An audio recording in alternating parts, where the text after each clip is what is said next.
Donc, j'aimerais qu'on parle du sujet du compostage. Le compostage est un sujet très chaud dans Saint-Michel. Oui. Qu'est-ce que vous pensez du conflit actuel? Ben, en ce qui concerne le compostage, j'ai suivi avec beaucoup d'intérêt tout qui se passe dans Saint-Michel, même aussi sur le journal de Saint-Michel, là, le programme de TV de cette semaine en 7 minutes. Je sais aussi comment est-ce que les citoyens, effectivement, sont contre ce projet-là. Et on le sait aussi que c'est un projet, pour l'instant, qui est au niveau municipal. Et bon, moi, effectivement, suite à tout ce qu'on a entendu, tout ce que j'ai vu, effectivement, qui se passe dans Saint-Michel, j'ai demandé, moi, de rencontrer les organismes, les gens qui portent ce chapeau-là du dossier compostage. Je les avais reçus ici dans mon bureau pour en savoir un peu plus. Parce que à mon avis, prendre une décision, etc., il faut entendre les parties. Et j'ai même suivi aussi le débat avec le représentant de la ville de Montréal. Mais pour l'instant, ce que j'ai dit aux gens, effectivement, c'est que le dossier, il est à la ville de Montréal. Et moi, je suis un représentant des citoyens de Saint-Michel, donc je suis préoccupé, je suis ça de très près, comment est-ce que ça avance dans Saint-Michel. Oui. Québec ne devrait pas s'en mêler?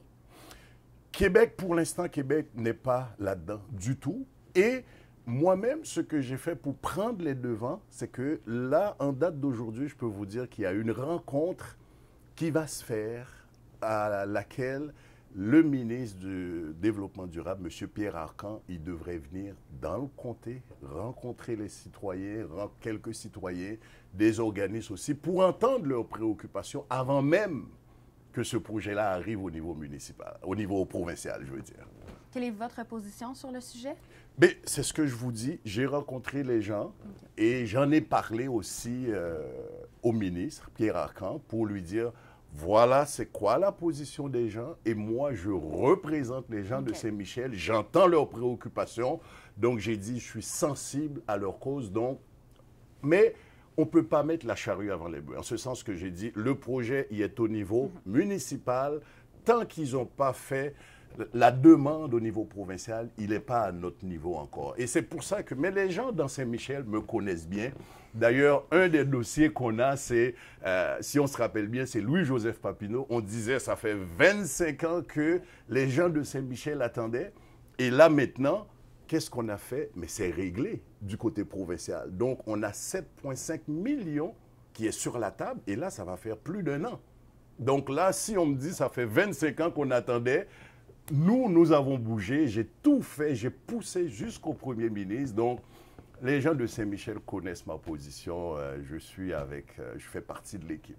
Parfait. Oui. Est-ce que vous pouvez nous décrire la situation actuelle au Québec par rapport à la crise étudiante? Oui. Mais par rapport à la crise étudiante, vous voyez que, bon, là, on est en été, et puis, bon, là, c'est plus calme, dans le sens qu'il n'y a pas de manifestation. Mais ce qui est arrivé, c'est que, bon, en un mot, vous le savez que moi, je suis adjoint parlementaire au ministre des Finances. Donc, quand on a déposé le budget, pas le dernier, mais il y a 2 ans, je dirais, pour dire qu'on allait augmenter les frais de scolarité, voilà. Puis, avant d'arriver à cette augmentation-là, on avait organisé des rencontres où est-ce que, bon, les étudiants ont claqué la porte, etc. Ils n'ont pas voulu assister. Mais quand même, il faut être responsable. S'il y a des décisions à prendre, nous, comme gouvernement, nous avons fait ce qu'il y avait à faire et puis nous avons présenté, dans le cadre du budget, cette augmentation-là. Mais depuis, comme vous savez, il y a eu des discussions avec les étudiants et ce qu'on a fait, un des éléments que les gens nous disaient, c'était qu'il fallait résoudre le problème d'accessibilité. Mais là, avec tout ce qu'on a mis sur la table, ben, c'est nettement mieux que le statu quo. Donc, ce qui veut dire que là, les gens se demandent, mais pourquoi on continue avec ce conflit-là? Est-ce que c'est des gens qui gagnent 80 000 $ et plus? On veut que ces gens-là ne payent pas un sou au niveau de frais de scolarité. Donc là, le débat est rendu à un point qu'il y a des gens qui demandent la gratuité scolaire. Puis, il y en a d'autres, avec tout ce qu'on a mis sur la table, ils ne veulent pas reconnaître les efforts qui ont été faits. C'est que il faut que chacun paye sa quote-part. Donc, ces frais de scolarité-là ont été gelés pendant des années. Et le calcul qu'on a fait, c'est qu'on s'est dit, si ce n'était pas gelé pendant toutes ces années-là, le montant, on serait rendu à 1625, d'où l'augmentation de départ de 325 $. Donc ça, c'est cette augmentation-là qu'on s'est dit qu'on va mettre sur 5 ans. Bon, avec les discussions, on a diminué, on a bonifié, on a mis sur 7 ans, diminué le montant de 325 $, mais ce qu'on peut dire aujourd'hui, là, le conflit est rendu autre chose. Là. Je crois que les gens, c'est plus les frais de scolarité là, qui sont en cause, parce que là, si on devait garder le statu quo, mais les familles de Saint-Michel allaient payer plus pour aller aux études, alors que ce qu'on a mis comme bourse, la bonification qu'on a mise pour les familles à faible revenu, là, il n'y a plus question d'accessibilité. Et en bout de ligne, il demeure que le régime de prêt ébo, c'est le régime au Québec le plus généreux et les frais de scolarité vont demeurer les plus bas en Amérique du Nord. Donc, voilà. Ça a quand même beaucoup brassé dans Saint-Michel pendant les manifestations.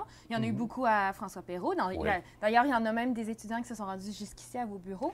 Qu'est-ce que vous en pensez de ça? Ça a brassé dans Saint-Michel? Bien, ça a brassé, mais en autant qu'il n'y a pas de débordement, c'est-à-dire que les gens ont le droit de manifester, c'est correct que les gens ont manifesté. Mais bon, je peux dire personnellement, ça a causé quand même quelques troubles. Par exemple, quand moi ici, les gens venaient ou bien qu'ils ont laissé des affaires à la porte. C'est des dérangements, mais le pire dans tout ça, c'est que quand j'ai reçu, par exemple, ici dans le bureau, l'enveloppe avec la poudre là-dedans, ben, j'ai un de mes employés qu'on a dû emmener d'urgence à l'hôpital parce que sa pression artérielle était quasiment au plafond. Et ça, c'est des gens qui viennent travailler, c'est des employés, ils n'ont pas à subir ce genre de choses-là. Et nous, on n'a pas été élus pour rencontrer ce genre. Ben, je trouve ça dommage, mais en même temps, comme j'ai dit, ben, on est en démocratie, les gens peuvent manifester leur désaccord. Et nous, on dit toujours au gouvernement, ce qu'on dit, la porte est toujours ouverte à discussion pour qu'on arrive à quelque chose, là, pour que tout ça cesse. Mais on a vu aussi que, bon, les 3 associations étudiantes qui ne s'entendent pas, bref, il y a tout un tas d'éléments qui rentrent en ligne de compte dans ce conflit-là. Ouais. Ça sent les élections ces jours-ci. Est-ce que vous pensez que la crise étudiante va jouer un rôle si jamais on tombe en élection? Est-ce que ça va jouer un rôle? Mais une crise étudiante, c'est quelque chose une crise, c'est quelque chose de temporaire. Je pense que quand le premier ministre va demander aux Québécois d'aller aux urnes, ben, les gens sont intelligents, les gens vont regarder c'est quoi le programme, qu'est-ce qu'on offre en ce qui concerne l'économie, qu'est-ce qui touche les gens, alors que cette situation-là, une fois réglée, bon là, c'est fini, tandis que le gouvernement qui va être en place, ça va être un gouvernement pour 4 à 5 ans. Donc, les gens ne devraient pas se baser sur un élément. Il faudrait qu'on regarde en général par rapport à l'économie, par rapport à améliorer la qualité de vie, qu'est-ce qu'on propose pour la création de richesses, pour la création d'emplois au Québec. Donc, à mon avis, c'est les éléments sur lesquels les gens vont regarder pour prendre leur décision de voter. Quels seraient les enjeux dans Saint-Michel si jamais élection il y avait? Bien, il faut dire que dans Saint-Michel, une situation qu'on a toujours dans Saint-Michel, on a un enjeu d'intégration dans Saint-Michel. On a un enjeu aussi de pauvreté dans Saint-Michel et ça fait 5 ans que je suis là. Je suis très content que les gens m'ont donné leur confiance en 2 fois.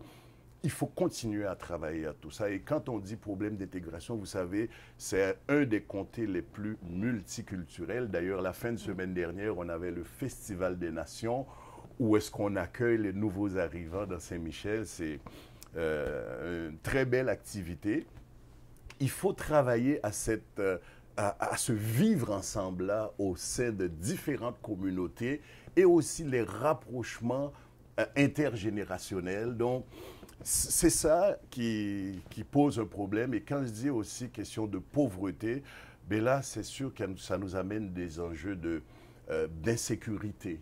dans Saint-Michel, qu'il faut y voir des enjeux de logements sociaux. Oui, on en crée des logements, mais pas assez. Dernièrement, j'étais très heureux d'inaugurer la Maison des Sourds ici dans Saint-Michel, 72 logements. C'est un super beau projet. Continuer à travailler ensemble. Et ce qui est intéressant aussi dans Saint-Michel, c'est que c'est l'implication citoyenne. Les gens sont présents, les gens sont impliqués. Moi, je dis aux gens, écoutez, vous voulez venir faire de la politique, vous voulez venir dans Saint-Michel, ben, il faut faire partie de la famille. C'est pas on reste à l'écart, puis on... Non, il faut faire partie de la famille parce que l'implication citoyenne est très forte et c'est ce qui fait que la qualité de vie ici dans Saint-Michel est à ce point-là intéressante. Donc, c'est ça qu'il faut continuer à travailler. Et autre chose que j'ai remarqué aussi, c'est que les gens ne connaissent pas nécessairement le travail d'un élu ou d'un député, parce qu'il y a plusieurs paliers municipal, scolaire, provincial, fédéral. Et moi, ce que je fais aussi, c'est d'informer les gens le plus que possible. C'est quoi les services que je donne et ce, gratuitement. Donc, quand je dis aux gens, écoutez, puis ça, je fais de la publicité dans les médias, à la radio, pour dire, vous avez des problèmes là, bon, pour avoir un HLM, ou bien des problèmes avec Hydro-Québec, ou bien avec n'importe quelle structure gouvernementale, provinciale, venez nous voir, on peut vous aider, on a des entrées dans ces ministères-là. Donc, j'ai mon personnel qui est là pour ça, je suis là pour ça, pour accompagner les gens et accompagner les organismes aussi. Parce que les organismes communautaires, le financement des organismes, là, que ce soit dans Saint-Michel ou ailleurs, ça pose toujours un problème. Bon, ils ont des financements pour leur mission, ils ont des financements peut-être pour 3 ans, mais quand ce financement-là arrive à échéance, bien, ça pose toutes sortes de problèmes dans ces organisations-là parce que ils ont embauché des personnes et là, les 3 années arrivent à échéance. Là, ils ne savent pas s'ils vont avoir ce même programme-là. Les programmes changent aussi des fois au niveau gouvernemental pour mieux s'adapter. Donc, moi, je suis là pour les accompagner avec mon équipe, faire en sorte d'aller chercher, comme je dis souvent, notre quote-part. C'est pour ça, après chaque budget, chaque dépôt du budget, j'invite tous les organismes communautaires pour leur dire voilà qu'est-ce qu'il y a dans le budget pour les aînés, pour les jeunes, les activités sportives.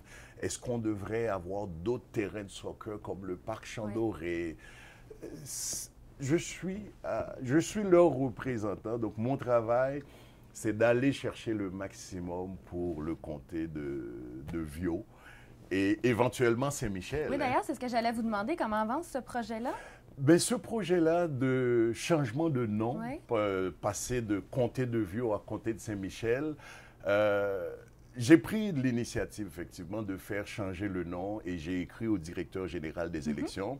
Mais il faut dire que pour changer les noms, la carte électorale est bonne pour 2 élections. Or, il y a un changement qui vient d'avoir lieu. Donc, quand j'ai déposé cette lettre-là avec les arguments, j'ai eu une réponse du directeur général des élections pour me dire que, wow, ils ont trouvé l'idée intéressante, ils sont ouverts à ça. Toutefois, il faut attendre une période de temps pour qu'on aille de l'avant. Et à ce moment-là, j'irai chercher aussi d'autres appuis des gens du comté. Mais je trouve qu'en disant Saint-Michel, on voit tout de suite où est-ce qu'on est. Les gens, vraiment, c'est Saint-Michel qui les représente. Puis avec tout ce qu'on a dans Saint-Michel, alors que Viault, sans renier pourquoi c'était ce nom-là, mais c'était comment dirais-je, un fabricant de biscuits, M. Viault. Bon, on a voulu honorer à l'époque, on a appelé le comté Viault.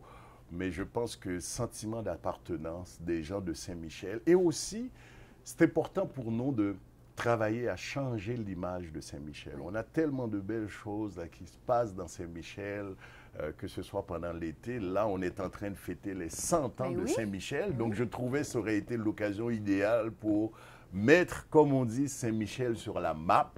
Et d'ailleurs, Saint-Michel l'est déjà parce que des gens de l'extérieur, d'Europe, viennent voir cette cohabitation-là dans Saint-Michel, que ce soit au niveau de la TOU ou bien de l'École nationale du cirque ou à la Maison d'Haïti, un peu partout. Il y a des intervenants qui viennent d'ailleurs, qui viennent voir comment est-ce que ça se passe. ou nos écoles secondaires comme Joseph-François Perrault avec la musique, le concert là, qui voyage un peu partout en Europe. Donc, on a de belles choses dans Saint-Michel et c'est ça qu'il faut faire valoir. Et vous le savez aussi, au début de cette entrevue-là, je parlais de Louis-Joseph Papineau, où est-ce que moi-même, je suis allé à l'école, j'ai fréquenté l'école Louis-Joseph Papineau. Et dans cette école-là aussi, il y a tellement de changements, que ce soit au niveau des uniformes, pour voir comment est-ce que les élèves aiment porter leur uniforme, les parents qui collaborent, le directeur de l'école. Il y a énormément d'activités. Donc, il y a beaucoup de choses là qu'on fait pour changer l'image, pour, comme je disais, améliorer la qualité de vie dans Saint-Michel. Et la question parlant d'élection, oui, ça s'en vient, je dois vous dire personnellement, oui, j'ai fait mon investiture et je compte demander encore une fois à la population de Saint-Michel leur confiance parce que je suis encore très motivé, il y en a encore beaucoup à faire, donc je veux leur demander d'avoir leur confiance pour la 3e fois parce que je veux continuer à faire ce que j'ai commencé parce que c'est pas fini. Il y en a encore beaucoup à faire dans Saint-Michel. Finalement, bon, vous l'avez dit, c'est les 100 ans de Saint-Michel cette année. Il y a beaucoup d'activités. On vous voit souvent dans les activités. Qu'est-ce que vous allez faire cet été? Ah, mon Dieu, cet été, on est déjà au mois de juillet.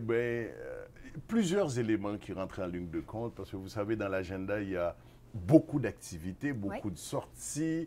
Je participe dans toutes ces activités-là, que ce soit des fêtes de quartier ou bien dans les organismes communautaires. Là, pour l'instant, il y a les camps de jeunes qui commencent. Et dernièrement, j'ai fait quelques contributions de subventions à l'action bénévole pour pouvoir appuyer les familles qui vont envoyer leurs enfants dans ces camps-là. Donc, c'est aller voir ces jeunes-là dans les camps. Et aussi, je vais devoir déménager parce que cet immeuble-là a été vendu. Donc ça, c'est un autre gros morceau. Et il faut aviser tous les citoyens, tous les organismes communautaires. Il faut se préparer à déménager. Et aussi, quand l'échéancier électoral va arriver, il faut être prêt aussi. Donc voilà en quoi consiste mon été. Avec quelques périodes de vacances, ça va être entrecoupé. Il en faut, 2012 va être chargé. Oui, absolument. Il faut prendre des vacances, recharger nos batteries pour revenir travailler avec les citoyens, avec les organismes communautaires aussi. Excellent, merci beaucoup. Mais ça a été un plaisir.